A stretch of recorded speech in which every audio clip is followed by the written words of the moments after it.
নমস্কার, আমার নাম শ্রীয়ন্তী শর্মা তন্ত্রা। আমি আজকে একটি কবিতা বলে শোনাবো আপনাদের। সেই কবিতাটির নাম হলো সংকল্প।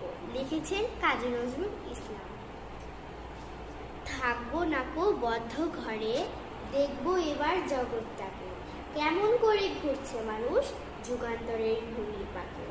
দেশ হতে দেশান্তরে ছুটছে তারা কেমন করে, কিসের নেশায় কেমন করে, মরছে যে বীর লাখে লাখে, কিসের আশায় করছে তারা বরণ মরণ যন্ত্রণাকে। হাউই চড়ে যায় চায় যেতে কে, চন্দ্রলোকের অচিনপুরে। শুনবো আমি ইঙ্গিত কোন, মঙ্গল হতে আসছে উড়ে, পাতাল ফেরে নামবো নেচে।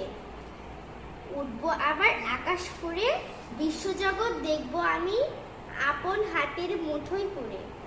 নমস্কার, আমি আমার কবিতাটি এখন বলা শেষ করলাম।